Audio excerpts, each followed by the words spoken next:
Alright, so Meus axles, it appears that they did not properly bore the bearing seat.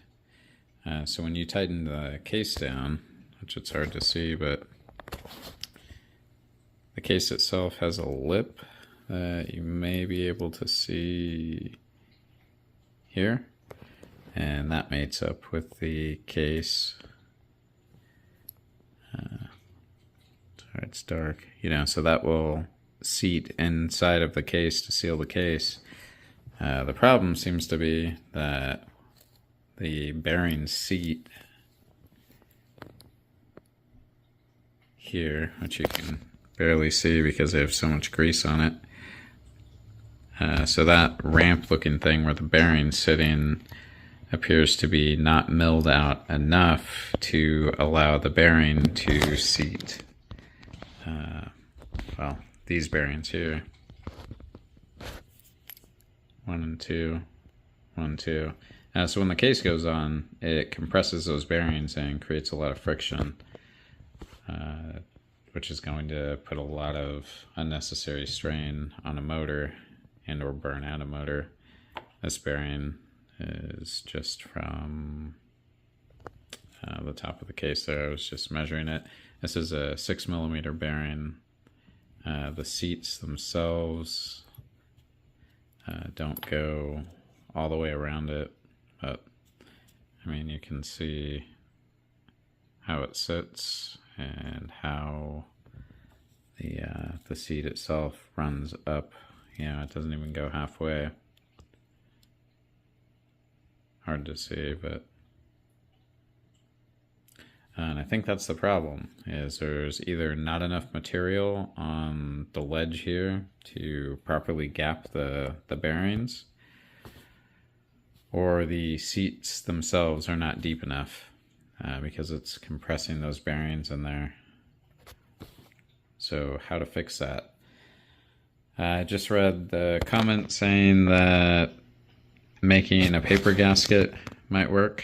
That would give it, just enough clearance from when the case, or when the, I guess the top of the case mates to the axle, that it might give enough of a gap to clear the bearing and free that up.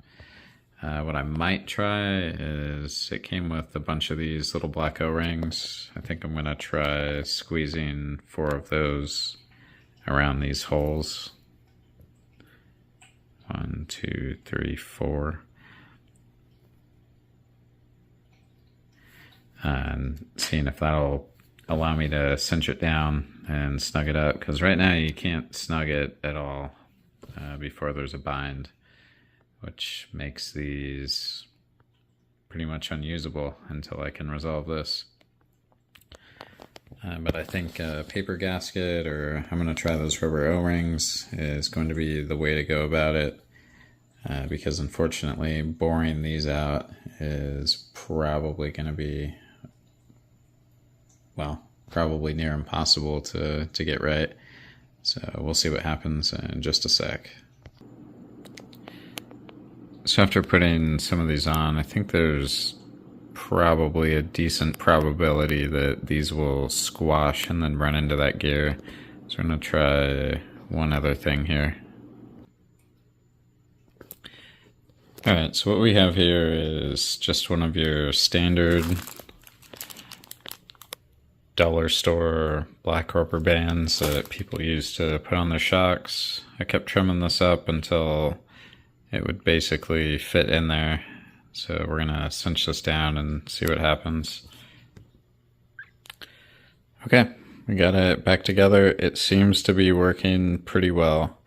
You can see there's a clear line here where the case is actually open, but I believe that is only going to open up into the raised part of the cover.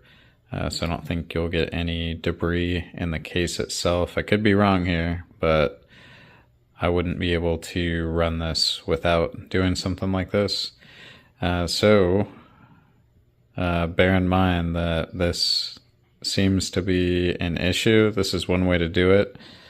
A paper gasket might also be enough clearance. This is just something that I had handy or that I thought would be easier to implement. I'll say if you're going to go this route, be sure to tighten the bolts and a cross pattern just to try to make sure you get everything cinched down evenly. And yeah, I think that's about it. I did run into one rubber band a little bit, but I just kept working the screw and it finally went in. But yeah, it seems to have fixed it for now. So here's the finished product. Just on a final note, clearly spins very free now. I'm unsure if the front axles suffered the same fate.